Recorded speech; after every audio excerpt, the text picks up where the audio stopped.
Buenos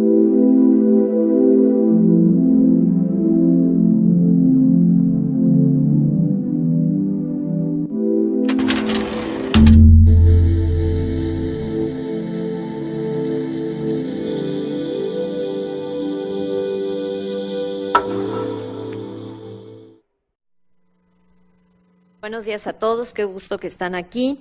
Quiero agradecer al doctor Chávez por la invitación a participar en este evento del Día Mundial de la Lucha contra la Depresión, obviamente a la doctora Medina Mora, directora de este instituto, por habernos permitido hacer aquí este evento y sobre todo por participar, a mi jefe, el doctor Armando Vázquez, que ha sido el antecesor como profesor titular del curso de especialización en psiquiatría y, bueno, como ustedes saben, director de servicios clínicos. Muchas gracias, doctor, y que está aquí también.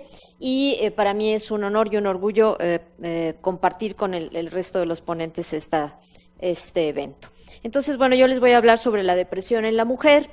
Esta es la encuesta nacional de salud mental, publicada en la revista Salud Mental en 2013, y ustedes pueden ver ahí la diferencia, ¿no?, entre hombres y mujeres en cuanto a trastornos afectivos, a depresión propiamente, tanto la prevalencia alguna vez en la vida, en el último año y en el último mes, y lo que pueden advertir en esta diapositiva es que la prevalencia en las mujeres es el doble que en los hombres, ¿no? Esta referencia es viejita, pero a mí me gusta mucho presentarla porque se ve muy claramente cómo a lo largo de la vida la proporción de mujeres deprimidas versus hombres deprimidos pues es del doble, ¿no? Se ve claramente y con los picos más altos pues en las edades jóvenes de las mujeres.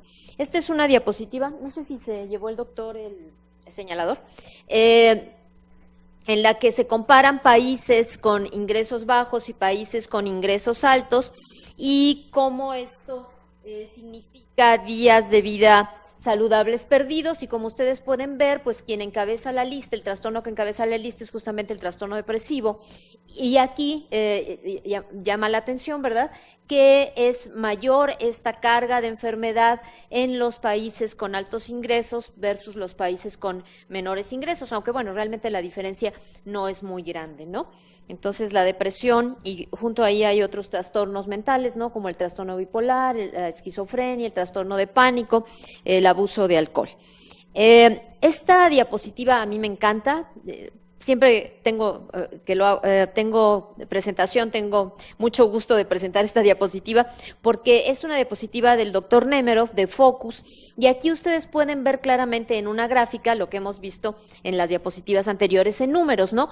Cómo los hombres, ¿no?, tienen las mujeres más bien tienen el doble de proporción de trastornos depresivos o trastornos afectivos que los hombres, sobre todo de la adolescencia a lo que sería la menopausia, ¿no?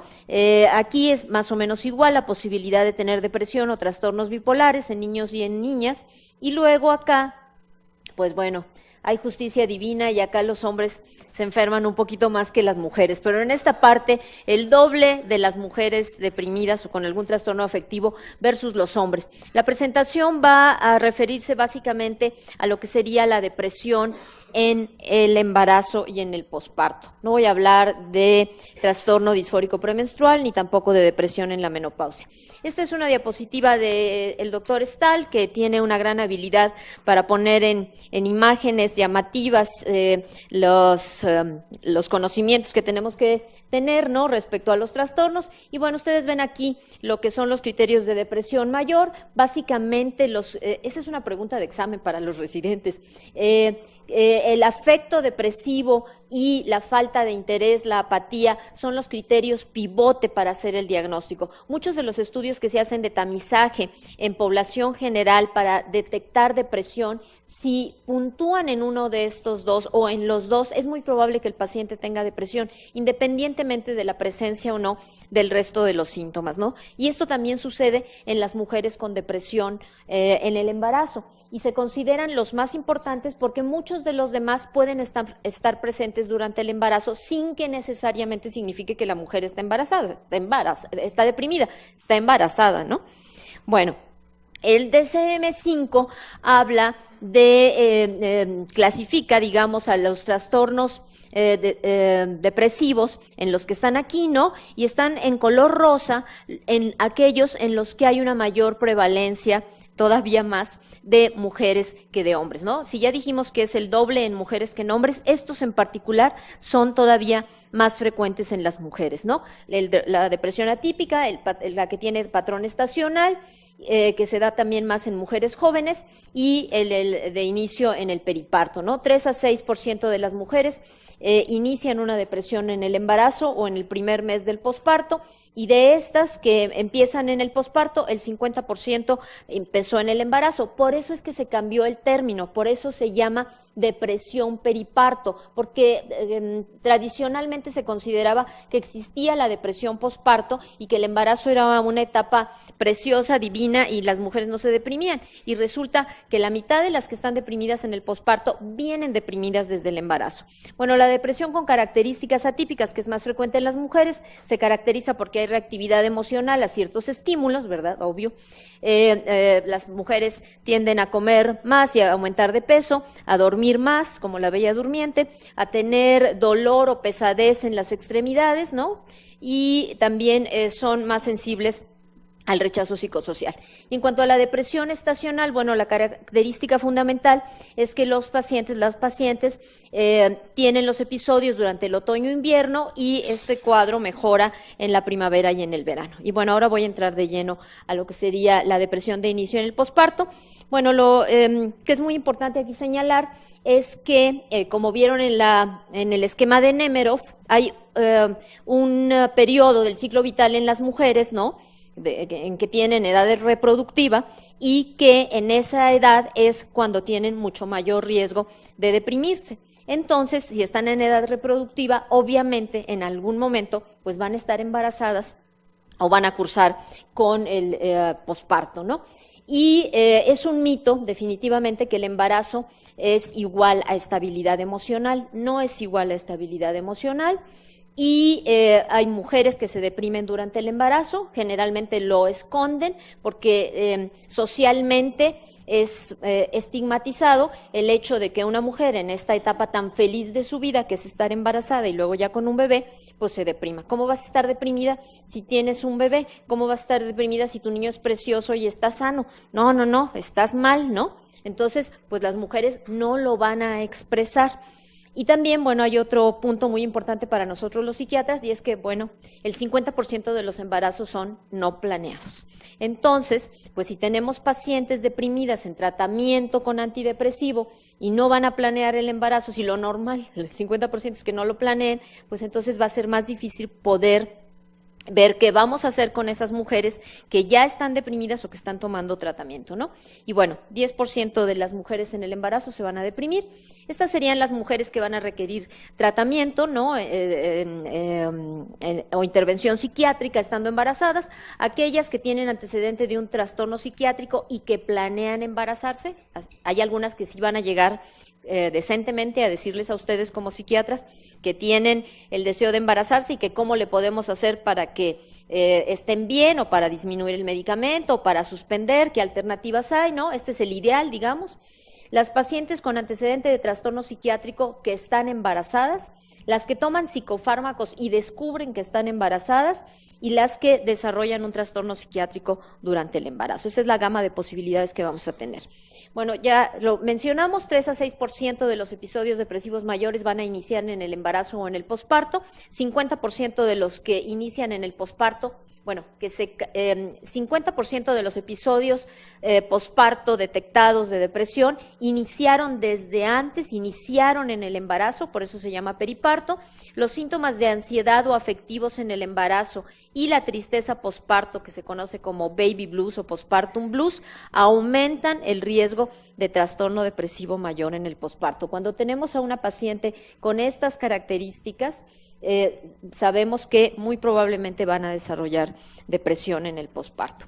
Hay una serie de factores biológicos y factores psicosociales que contribuyen a que se presente la depresión o que se han relacionado con la depresión en el embarazo y en el posparto. Sobre todo, pues lo que cuenta mucho son los factores biológicos, las alteraciones neuroendocrinas. Hay cambios muy importantes en el embarazo en estrógenos, progesterona, prolactina, cortisol y oxitocina. Y bueno, estos se elevan terriblemente durante el embarazo, pues para mantener el mismo, para que el bebé se desarrolle, y al nacer el producto y al salir la placenta caen así en caída libre, ¿no? Entonces esto afecta al cerebro, ¿no? El cerebro sufre este aumento tan alto de estas hormonas durante el embarazo y luego la caída. Posteriormente, pues viene la secreción de prolactina para la lactancia.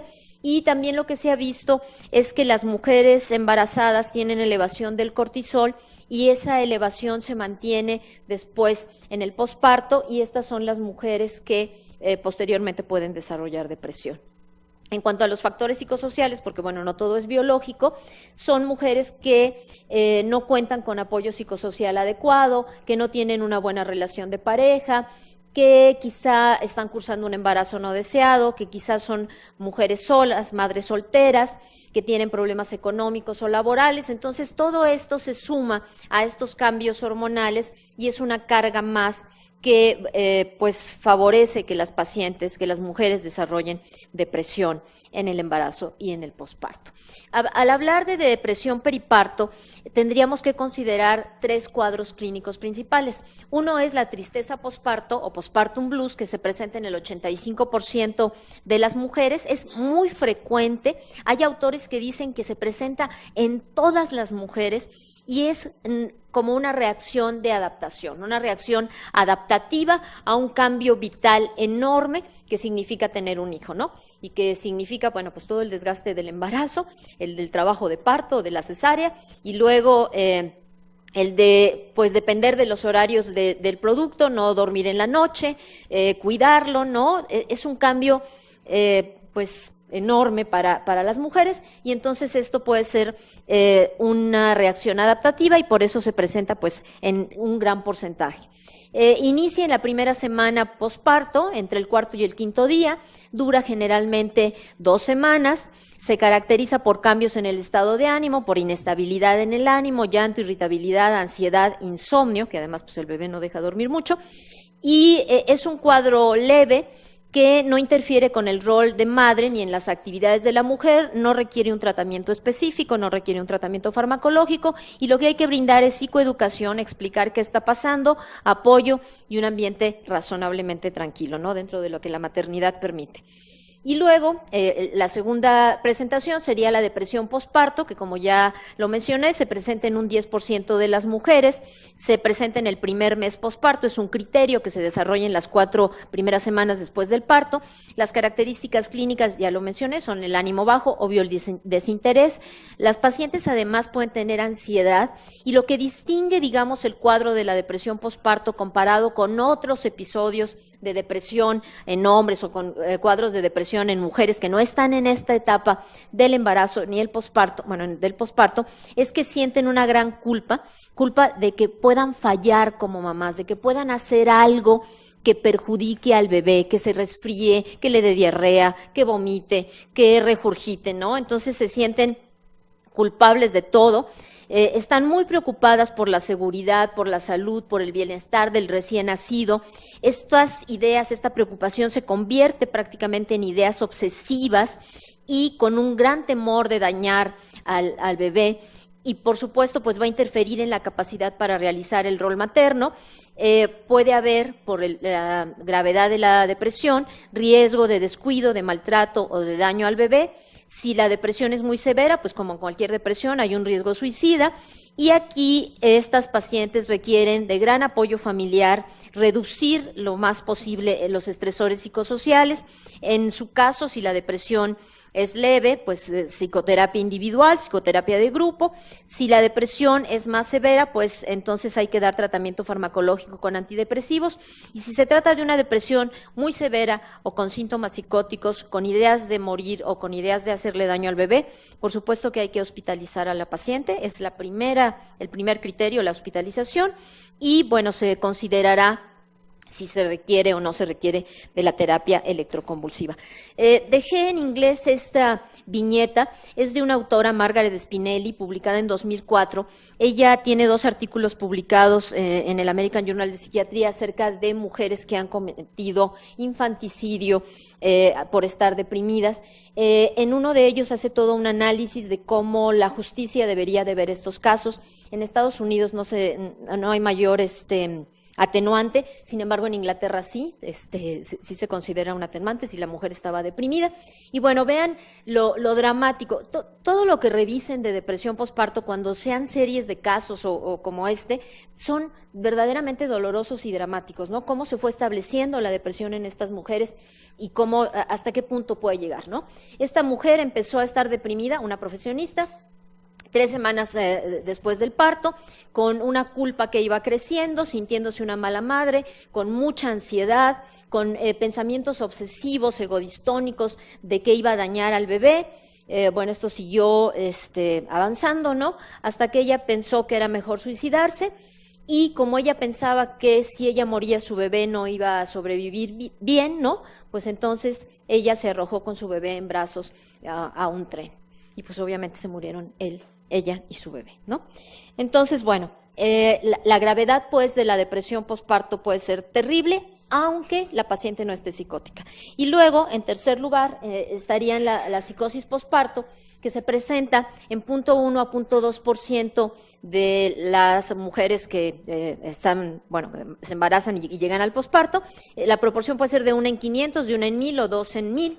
Se presenta también en el primer mes posparto. Es un cuadro en el que hay una confusión mental, hay desorientación, hay alteraciones en la atención, pareciera como un delirium, hay cambios rápidos en el estado de ánimo, insomnio, inquietud, irritabilidad y bueno, pues lo más grave, ideas delirantes y alucinaciones auditivas, generalmente de comando, que le dicen que el bebé no es suyo y que le haga daño, ¿no? El riesgo de suicidio, tanto en la depresión posparto como en la psicosis posparto, es de 1 por 5,000 embarazos, partos, y el riesgo de infanticidio de 2 a 4%. Aquí vemos que es más común la psicosis posparto en primigestas, más en pacientes que tienen antecedente de psicosis posparto previa, más en pacientes con trastorno bipolar previo. Pareciera que la psicosis posparto está mucho más relacionada a lo que es el trastorno bipolar que a la depresión unipolar. A las que tienen antecedentes familiares de depresión o de psicosis en el embarazo o en el posparto, el riesgo de que una mujer que ha hecho una psicosis posparto haga otro episodio es altísimo, es de 30 a 50%, una tercera parte o la mitad de las mujeres que desarrollan psicosis posparto, si se vuelven a embarazar, puede ser que tengan, la tercera parte o la mitad de ellas, otro episodio. Y el infanticidio se da por alucinaciones de comando de matar al bebé o la idea delirante de que el bebé está poseído, ¿no? Y entonces por eso, pues, no es su hijo y hay que matarlo.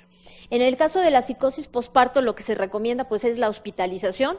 Primera opción, primera alternativa, preguntar si hay ideas de daño a sí misma o al recién nacido, descartar la etiología orgánica, hacer los estudios de laboratorio y gabinete que sean pertinentes, biometría hemática, química sanguínea, general de orina, radiografías, todo. Y el tratamiento, pues fundamentalmente es tratamiento farmacológico, de primera intención benzodiazepinas para mejorar el sueño y ver si eso ayuda a mejorar el cuadro, ¿no? Estabilizadores del ánimo porque está más relacionada con el trastorno bipolar. Se recomienda sobre todo litio, antipsicóticos, y los antidepresivos están así en interrogaciones. Bueno, si es una depresión psicótica, si estamos seguros que es una depresión psicótica, pues sí hay que darlos, pero si estamos más orientados a que pueda tratarse de un trastorno bipolar, pues entonces no sería la primera elección porque estaríamos poniéndola en riesgo de un viraje, ¿no? Y obviamente, pues la terapia electroconvulsiva. Bueno, ¿cuáles son las consecuencias de una depresión periparto, de cualquiera de estos cuadros? Bueno, sobre todo el segundo y el tercero, depresión posparto y psicosis, pues que va a haber un cuidado prenatal deficiente en estas mujeres, van a tener una mala nutrición, no van a identificar quizá bien el trabajo de parto, sobre todo si están psicóticas, va a haber una mala evolución del embarazo, con un parto prematuro, con peso ya bajo del recién nacido al nacer, y Algo que los artículos cada vez señalan más, y lo mencionaba ahora el doctor de la Peña, es que los niños que son productos de madres deprimidas en el embarazo o a lo largo de la vida, son niños que van a tener más riesgo de deprimirse en la niñez y en la adolescencia, ¿no? O sea, de alguna manera la depresión de la madre en esta etapa pues va a marcar un tanto el futuro de esos niños, ¿no? Para las mujeres, bueno, pues el uso de alcohol o de drogas como una forma de mejorar su cuadro, un maternaje inadecuado con un mal vínculo madre-hijo y con todo lo que esto pueda significar posteriormente para el hijo, el daño al feto o al neonato, el infanticidio y el suicidio, que se va a dar más en mujeres más jóvenes, con más hijos y con una depresión más grave, ¿no? O sea, las que tienen una mayor carga pues son las que van a tener más este riesgo. Los factores que hay que considerar en una mujer con una depresión periparto y que no va a cubrir únicamente un médico, sino que también aquí hay que apoyarse en psicólogo y trabajador social, es el apoyo, ¿no?, del servicio de trabajo social para que nos ayude a ver quién va a estar en custodia de la paciente, quién va a estar viendo al niño, si es que hay que internar a la paciente, si es que la paciente se queda en su casa pero necesita tiempos para mejorar, para dormir, ¿no?, para ir a la consulta.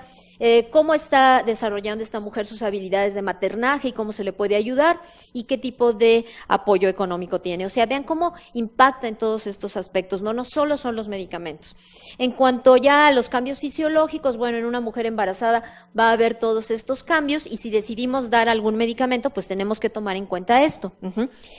También tenemos que tomar en cuenta que los medicamentos atraviesan la barrera placentaria, porque son moléculas pequeñas, porque son solubles en lípidos y entonces, bueno, el medicamento que le demos va a llegar al torrente sanguíneo del feto y el feto pues tiene inmadurez en las enzimas hepáticas, una depuración renal más lenta y esto va a hacer que para el bebé el medicamento tenga una vida media prolongada y pueda tener efectos, ¿no? Ya hablando, voy a hablar muy poquito al final acerca de la parte de psicoterapia y apoyos psicosociales y esta parte de la presentación es básicamente si decidimos dar un medicamento antidepresivo a estas mujeres. Tenemos que considerar que los medicamentos que damos durante el embarazo pueden aumentar el riesgo de teratogénesis. De por sí, existen malformaciones. Los niños, pues lamentablemente, a veces nacen con malformaciones y no es porque haya tomado la madre ningún medicamento. Hay hasta un 3 a 4% de posibilidad que un bebé nazca con una malformación. La teratogénesis se define cuando la exposición aumenta al doble el riesgo relativo de la malformación congénita en cuestión. La teratogénesis se puede dar, digamos, en los periodos críticos, entre la segunda y la 12ª semanas de gestación. Se va a detectar pues durante el embarazo con ultrasonidos o al nacimiento, vamos a ver que tiene la malformación el producto, no es una malformación orgánica, pero también se habla de la teratogénesis conductual o funcional y esta va a impactar en el desarrollo cognitivo o pues en el desarrollo, en el neurodesarrollo, perdón. Entonces esta pues se va a dar durante toda la gestación, no nada más en los periodos críticos y la vamos a detectar no necesariamente al nacimiento, sino conforme el chico se vaya desarrollando, ¿no? Y a lo mejor la detectamos, nos presentaban la semana pasada un artículo de autismo, cómo el diagnóstico se hace a veces hasta los 36 meses de vida del producto, ¿no? Entonces, si así impactara, pues hasta entonces podríamos ver si existe o no alguna relación, ¿no? También, bueno, el dar psicofármacos en el embarazo da toxicidad en el feto y en el neonato, ya dijimos, y también puede haber síndrome de supresión por el medicamento que haya tomado. La FDA clasifica los medicamentos en estas categorías para saber si son o no son. Hay riesgo o no de teratogénesis. Los medicamentos A son los seguros, no hay evidencia en ensayos clínicos. En los B no hay evidencia en humanos, pero hay ciertos hallazgos en animales. En el C no se excluye el riesgo, pocos estudios en humanos o hay riesgo en animales. Aquí caen todos los antidepresivos. Caen en la clasificación C. No hay ningún medicamento psiquiátrico que caiga en A o en B. Los medicamentos caen en C, en D, en X. Pero bueno, los antidepresivos están aquí, salvo la paroxetina, que sí hay una evidencia más clara de que puede dar riesgo en humanos, y aquí estarían los medicamentos como la talidomida, ¿no? Que no se prescribe ya, pero que se sabe perfectamente que hay un riesgo en los humanos y están contraindicados en el embarazo. Ahora, ¿qué sabemos de los medicamentos que nosotros damos? Bueno, de fluoxetina, hasta antes de Chambers, en 1995, había estos estudios y supuestamente no había riesgo de malformación. Ella en su estudio encuentra que no hay un riesgo de malformación, sí hay malformación en algunos niños que son las madres tratadas con estos medicamentos, pero no aumenta el riesgo de malformación, sí, de la malformación que ya se sabe que existe. Entonces, por eso afirma esto. Pero si lo dan en el último trimestre, 13% de los bebés puede tener complicaciones neonatales. Bueno, partos prematuros, bajo peso al nacer, una disminución un aumento en la proporción de cuidado especial que va a requerir el bebé, cianosis al comer, inquietud del neonato, ¿no? Esta es una de las tablas que presenta Chambers en este estudio, y ustedes pueden ver en virtud de las malformaciones congénitas, que bueno, sí existen con la fluoxetina, pero también existen en los infantes control. Entonces, por eso es que no, ella concluye que no aumenta el riesgo de malformación. Y sin embargo, aquí vemos esta otra parte que es como esta pobre adaptación del neonato al nacer. Hay diferentes estudios, ¿no? Y entonces se ven estas variables, si el niño tiembla, se estremece, si está inquieto, aumento del tono, si tiene problemas para comer, irritable, en fin, ¿no? Y entonces vean cómo con diferentes inhibidores de recaptura de serotonina los niños pueden tener estas alteraciones. La de más riesgo es la hipertensión pulmonar persistente, que se relaciona básicamente con la paroxetina en el último trimestre. Entonces, bueno, ¿cuáles serían las recomendaciones? Bueno, dentro de lo posible, porque el 50% de los embarazos son no planeados, pues que lo planeen, ¿no? Hay que insistir mucho en esto en nuestras pacientes, ¿no? Por favor, avíseme, casi como si yo fuera su papá o su mamá, dígame, para saber si vamos a descontinuar o a mantener y cuánto tiempo. ¿En qué basamos nuestra decisión? Miren, en el sentido estricto tendríamos que descontinuar. Sin embargo, si la paciente está deprimida y descontinuamos, o ha tenido una depresión crónica, o ha tenido más de 2 episodios, sabemos que si descontinuamos va a recaer. Pero bueno, lo ideal sería que el primer trimestre no tome medicamentos. Hay que evaluar el riesgo de la recaída al suspender el tratamiento, elegir el fármaco más seguro, no paroxetina, ver cuál es la opinión de la paciente, de su esposo, de su obstetra. Si decidimos dar un medicamento, no hay que cambiarlo. Ese hay que dejar, porque si estamos cambie y cambie, pues estamos sometiéndola a mayor riesgo. Mantener la dosis también y, por supuesto, mantener el medicamento en el posparto. Se debe informar de todo el tratamiento a la paciente, a su pareja, al obstetra, y tienen que dejar constancia en el expediente. Porque si ese bebé nace mal y ustedes no hicieron esto, la responsabilidad va a ser de nosotros. De todos modos, pues de alguna manera es, pero entonces digamos que de esta forma nosotros advertimos, dijimos, recabamos la información, todo. Ahora, no todos son intervenciones farmacológicas. Bueno, hay otras que se pueden hacer, higiénico-dietéticas, eliminar el café, el alcohol, que duerma bien, técnicas de relajación, terapia cognitivo-conductual e interpersonal, terapias manualizadas, como bien dice el doctor de la Peña, grupos de apoyo, educación, terapia de pareja, reducir los estresores y estrecha comunicación con el obstetra. ¿Qué aspectos psicoterapéuticos se tienen que manejar en la terapia conductual o en la terapia interpersonal? Nosotros tenemos que asegurarle a la madre que lo está haciendo bien. Si su preocupación es que lo hace mal y que va a dañar al bebé, ninguna mamá, ningún bebé viene con manual, no dice qué hay que hacer, uno va aprendiendo. Y pues los bebés sobreviven, pues, si no, no habría sobrepoblación, ¿no? Entonces, bueno, hay que asegurarle que sí lo va a poder hacer bien, que no tiene ningún impedimento para no hacerlo. Eliminar las atribuciones negativas. Es que si estornuda es mi culpa, es que si vomita es mi culpa, es que yo estoy haciendo, es que si se roza, ay, por favor, pues eso le pasa a todos los bebés, no es culpa de la mamá. Hay que favorecer que tenga el apego al recién nacido. Bueno, ver que tenga apoyo de la pareja, familiar, social, ¿no? Dentro de las circunstancias que vive esa mujer. y manejar las razones por las que las pacientes no acuden al tratamiento, como miedo al estigma, pues porque el embarazo es un tiempo de ser feliz, por falta de conocimiento o porque rechazan el tratamiento por la lactancia. Ya voy a terminar, nada más les quiero contar una anécdota que siempre cuento. Aquí se internó una mujer con depresión posparto que estuvo a punto de suicidarse y matar a sus 4 hijos. Era su 4º embarazo. Ella estuvo deprimida, ¿no?, en el embarazo y luego se deprimió obviamente en el posparto. En una ocasión, la mamá, que estaba con ella ayudándola, la descubrió poniéndole una almohada en la carita al bebé y le dijo, ay, ¿pero qué estás haciendo? Le dijo al esposo. El esposo era representante médico, no del área de psiquiatría, era un representante médico. Yo, ni lo conocíamos. Y entonces él le dijo, ay, mi chiquita, a su esposa, ay, chiquita, ¿por qué estás haciendo eso? Querías jugar con el bebé, pero pues ya sabes que así no se juega con el bebé, ¿no? Ella estaba deprimida y era un intento de sofocar a su niño. Entonces, bueno, como no lo pudo hacer, pero ni la mamá ni el esposo consideraron que estaba mal, que había que llevarla a tratamiento, siguió en su casa con sus niños, salió un día con los 4, incluido el bebé, tomó un taxi, le dijo al señor que la llevara al lago de Guadalupe y el señor venía oyendo como algo raro que ella les decía a los niños, ¿no? Así como que ya no vamos a estar, nos vamos a despedir, triste y llorando.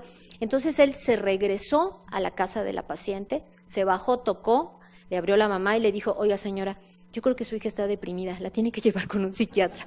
Así fue que llegó aquí y la internamos, le dimos TEC y la paciente mejoró, como psiquiatra de Almodóvar, ¿no? Bueno, muchas gracias.